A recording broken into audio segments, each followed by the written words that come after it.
Nuevamente otro programa de sucesos en OnePlus.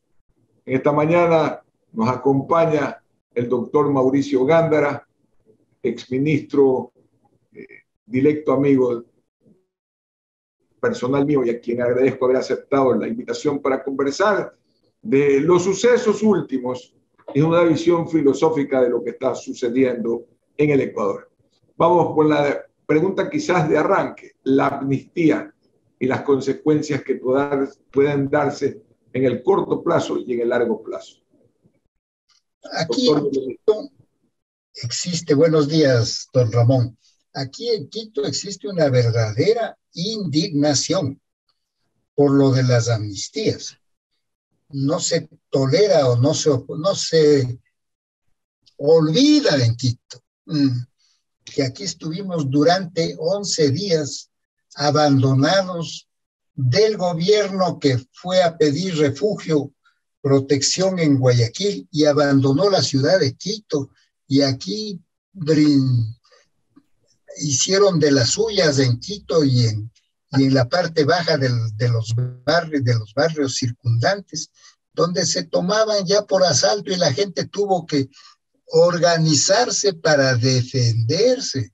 Esto no es una cosa de juego, pues, ¿no es cierto? ¿Sí? Así es que hay una verdadera indignación con todos ese 100 pies de 99 patas que votó por la amnistía, ¿no es cierto? La pregunta, este posicionamiento con que hubieron votos del gobiernismo y otros aliados del gobierno a favor de la amnistía, ¿es un pacto que le hará a Lasso capacidad de gobernar en el corto, mediano y largo plazo? Él al menos se ha defendido en el sentido de que no se solidariza y que hará cuanto esté a su alcance para que eso no rija, que esas amnistías no rijan. Y yo no veo ninguna otra forma que no sea la muerte cruzada, no veo dónde. Ahora, se podrán ir al tribunal, pero el tribunal abrirá causa pruebas y cosas por el estilo, eso será ya tarde. Pero ¿quién promovería la muerte cruzada? En principio, el actor fundamental es el presidente. Además, no hay otro que pueda ejercer la muerte cruzada, ¿no? La pregunta nace que hacía hoy en la radio a un entrevistado: ¿la muerte cruzada la puede ganar o es preferible quedarse acomodado y secuestrado en alguna forma por el movimiento indígena y otros aliados? Eso no es gobernar, ¿cierto? Si quiere gobernar, tiene que tomar el riesgo de la muerte cruzada. Y yo no concuerdo con los que creen en las estadísticas, en las encuestas y en las cosas, porque una cosa es la encuesta hoy día y otra cosa es después de que el presidente hubiese enviado a su casa a los asambleístas. Eso es otra cosa. Usted que tiene tanta cultura, don Ramón, se reirá conmigo de esa apreciación que hizo hace más de 100 años el primer ministro de Israel y el gran primer ministro de la reina Victoria, que decía pues que hay 3 clases de mentiras: la mentira simple, sencilla, la mentira más grave, que es la calumniosa, y una mucho más grave todavía, que es la estadística, ¿no es cierto? ¿De qué sirve una estadística de hoy día si no responde al momento en que se vive? Pero vea usted, las fuerzas de la derecha se conmueven permanentemente frente a la estadística. Quizás es la que más consume encuestas. Veamos los movimientos de Nebot, un ser histórico, parahistórico de nuestra historia, en el cual ha tomado varias veces la decisión de no ser presidente o traer gente de fuera del partido, y las consecuencias es no saber hacer política, porque las consecuencias fueron que sí, llevó a alguien muy popular a la prefectura y a otras personas al poder, pero luego las consecuencias políticas fue que perdió el poder. En alguna forma, ¿Qué le pasa a esta generación de políticos de derecha que comen mucho cuento? Todas las cosas. De esta manera que él vino como el primero, se graduó de esto en Estados Unidos.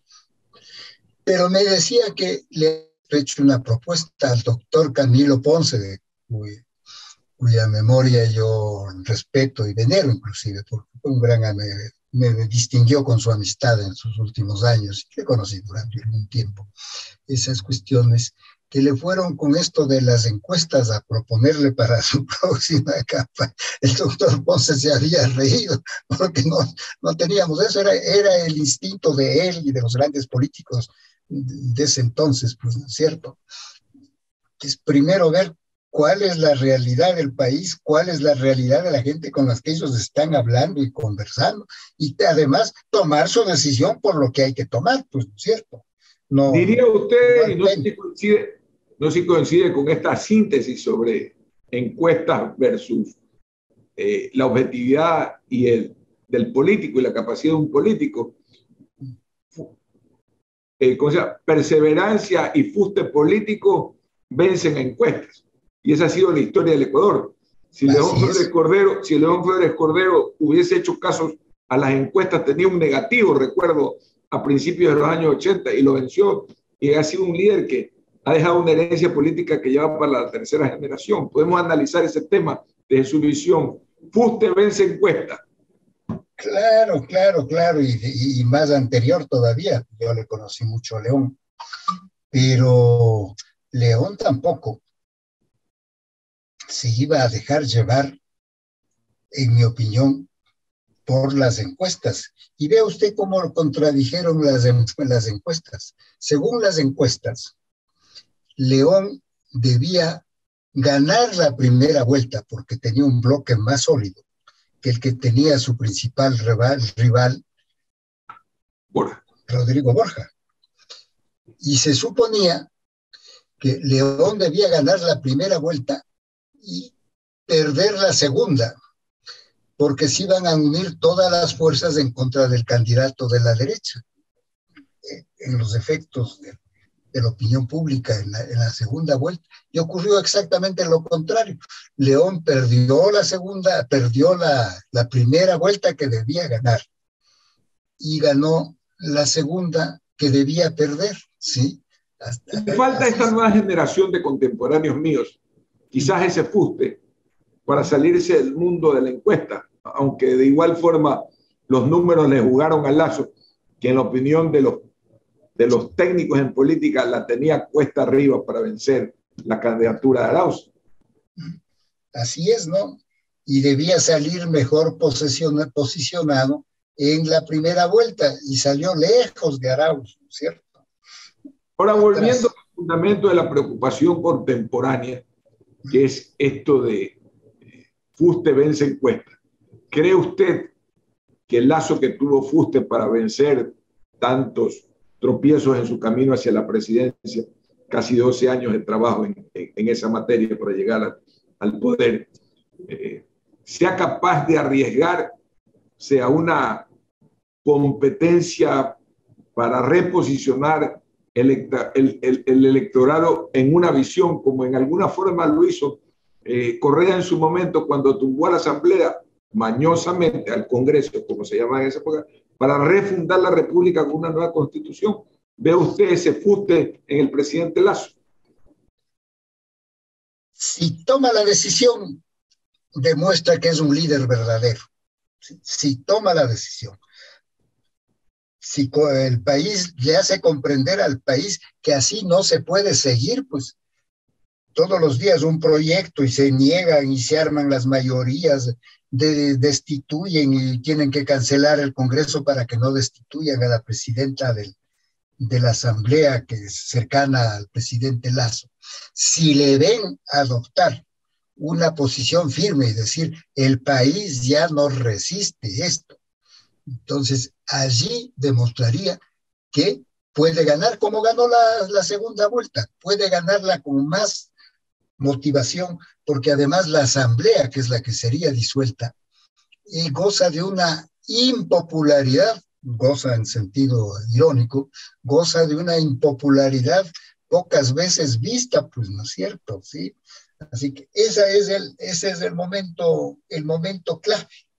Volviendo un poco al tema de las amnistías, de este olvido que Quito no quiere olvidar. Sin embargo, le pregunto, hace poco se hizo una velada de banderas negras en Quito, y sin embargo, como dijo jocosamente uno de mis entrevistados, no recuerdo cuál era, dijo, habían menos personas con la bandera negra en Quito que la cantidad de amnistiados que se produjeron en el Congreso. Es decir, ¿qué le faltó a Quito?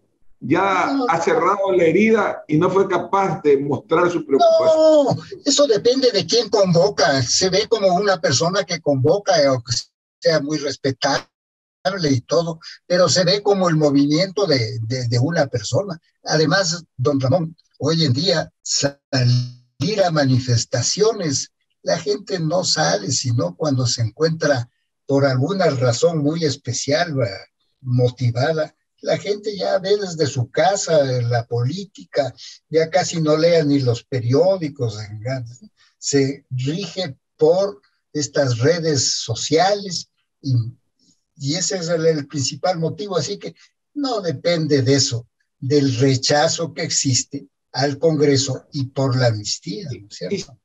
Quisiera aprovechar este tiempo, ya que usted es no quiero decir un viejo líder de la política, un amante eterno de la política, cosa que me identifica con usted. Cuando ve los debates en el Congreso, si los ve, y se deleita con la prosapia, con la semiótica y el lenguaje también de los españoles, que también tienen su conflictividad, pero es realmente un placer ver un debate en el Congreso español, como en su momento con lo propio, ¿no? Con nuestra propia semiótica criolla, eran los debates de los grandes líderes de la época. Había como muchos frentes, Pedro representando a los comunistas, don Pedro Sáenz, el liberalismo representado por diferentes líderes, mucho más pluralistas, el conservadurismo, el último que recuerdo, Armijos, o debates de ese orden, Clemente Huerta, entre otras personas. ¿Cómo calificaría esa época? Que quizás sonaba más prosapio, pero tenía como más contenido. ¿Cómo ve lo contemporáneo versus eso? Y me refiero a la forma de hacer política, tuiteo, frases breves, insultos. ¿Cómo ha visto esa transformación en su vida y pasar sobre el análisis histórico-político del Ecuador? Yo fui diputado cuando era muy jovencito, tenía como 26 años, cuando vine por Pichincha al Congreso del año 68. Oiga, uno salía, don Ramón, a la calle o conversaba con amigos, con parientes, todos seguían el Congreso, todos habían escuchado lo que uno y tantos otros, otras personas mayores que yo, pronunciaban en el Congreso. La gente a las 5 o 6 de la tarde ya ponía el Congreso. Hoy día no creo que lo hagan sino no lo hagan sino los interesados, ¿no es cierto? Pero era una cosa, era una escuela de política la que se dictaba en el Congreso. Y vengo un poco a lo que ha sucedido en los últimos años, el caudillo encima de los movimientos políticos. Sin duda, el Partido Social Cristiano crece bajo el liderazgo del presidente Ponce Enríquez, el liberalismo a través de diversos líderes que no lograban coronar el poder, pero estaban ahí, terminaron en su propia fractura. Era definitivamente una escuela. Yo era seguidor del Partido Liberal y tenía mucha afinidad con los Huerta específicamente. Se aprendía. Yo se también, aprendía. con Raúl Clemente. O el mismo Pancho Huerta, que es un disidente del Partido Liberal que fue del Partido Demócrata y cuyo partido fue su secretario de Juventudes. Entonces, me pregunto, ¿qué es lo que pasó a esta posmodernidad? Es tan perversa que acotó el lenguaje de la juventud, primero cuando un líder como algunos líderes, entre ellos Nebot, permanentemente dice, yo no soy político. Yo, si me explico, no soy político, niega. Hacen política todos los días y niegan. No tengo ideología. Cuando usted tiene esos carismas frente a usted, le están diciendo que no hay ideología. no hay un alineamiento en esa materia. ¿Qué puede suceder o qué sucedió en el Ecuador, doctor Gándara? Esto merece una comparación con lo que ocurre en los Estados Unidos y sobre todo en Europa. Sigue habiendo líderes y se debate en el Parlamento de Inglaterra o en el de Francia. Se debate permanentemente y usted estaba recordando el caso de que produce placer escucharlo de lo que ocurre en el Parlamento español. Todas esas cuestiones. Sí hay política y sí hay ideologías. Aquí nos hemos olvidado de todo eso y ha pasado a ser un mercado de votos y de cosas por el estilo, ¿no es cierto? Cómo se desalinean las posiciones, se dividen los de Pachacute, la mitad por aquí y la otra mitad por acá, pues en cosas absolutamente opuestas, ¿no es cierto? Así es que, y así es con todo del partido de gobierno en lo de las amnistías. Cierto que han respetado el voto los 12 de la fama, les llamemos así, los 12 apóstoles de allí, pero de los 29 que constituyen el BAN del bloque de gobierno, el resto se fueron en favor de la amnistía, ¿no es cierto? ¿Sí? Así que esto es una cosa que desconcierta a todo el mundo y por supuesto les hace perder respetabilidad. En el marco de las opciones latinoamericanas, quisiera que me haga un breve análisis, si alcanza, la posición de Castillo y la posición de Boric. ¿Cómo mira la posición de Boric, que se desalinea un poco de la línea rusa al condenar un poco el tema y condenar a la misma Venezuela? ¿Realmente habrá un nuevo socialismo, una nueva construcción de tejido socialista en América Latina? ¿O vamos a esos populismos engañosos que encierra la historia? Primera pregunta. La segunda, el presidente Castillo, nuevamente encerrado entre maniobras y triquiñuelas, lo quieren tumbar, a pesar de que la economía peruana va a una dinámica nunca antes vista. ¿Qué opina de esas dos circunstancias? Nunca vista, crece al 14-15%. O sea, el doble que creció China en los últimos 2 años. ¿Qué le parece? Sí. Y en Chile acaban de crecer en el año anterior el 11%, que es más que la China, ¿no es cierto? De la China, claro que el gobierno de ellos fue de derecha, pero se mantienen el crecimiento tanto en Chile como en Perú. No sé qué vaya a ocurrir en Colombia. ¿Y en Bolivia también? En Bolivia también fue durante el periodo de Evo el crecimiento, siendo su ministro de Finanzas del actual presidente de Bolivia. También tenía de los mayores ritmos de crecimiento, ¿no es cierto? Así que es algo incomprensible. Y la izquierda de Boric nos sorprende a todos y a mí muy favorablemente, gratamente me sorprende, que le condenó nomás a Venezuela, pues no es que porque te dices de izquierda tienes mi apoyo, ¿no es cierto?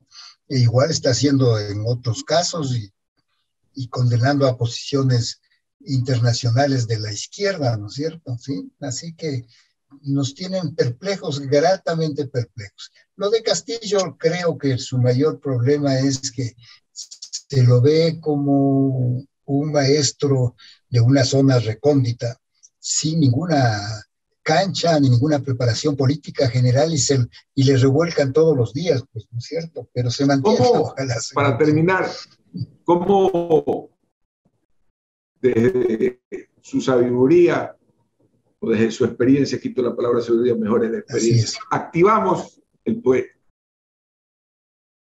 poder amar la política como última y mejor dicho, mayor herramienta de lograr unos equilibrios sociales? ¿Cómo motivar a la gente joven? ¿Qué le diría usted a un nieto, un sobrino nieto que está en este mundo de la coyuntura? ¿Qué tiene que hacer para lograr una política mucho más conciliadora y conciliante? El problema es que hay que infundir respeto a principios. Si usted ve este Congreso, en que también debido a la Constitución y a las leyes, en que hay 5 bloques, al menos hay 5 bloques legislativos, lo cual es una cosa que no se puede sostener en ninguna parte del mundo, ¿no es cierto? En los parlamentos de Europa hay el partido que gobierna y hay una oposición sólida, muy razonada, ¿no es cierto? En cambio, aquí vemos unas cosas en las que hay una disputa de poder pequeñito. Entonces, para incorporar a la juventud, hace falta el ejemplo, que vean gentes con preparación académica y sobre todo con una formación ética, que no anden saltando de un lado al otro. Entonces, eso es lo que puede inspirar a la juventud. Ojalá que se dé. Ojalá. Doctor querido, amigo Mauricio Gándara, nos ha acompañado esta mañana. Ramón, siempre tengo un gran gusto de conversar. Es amenizador conversar, ameno y amenizador para nuestros teleescuchas y teleoyentes, una conversa con usted, como decimos en el mundo Montubio, una conversa, no porque me he cambiado de religión, sino que activo la conversa. También era un término antiguo en la sierra, la conversa, ¿no? Un abrazo a la distancia, gracias por habernos acompañado hoy en OnePlus. Gracias.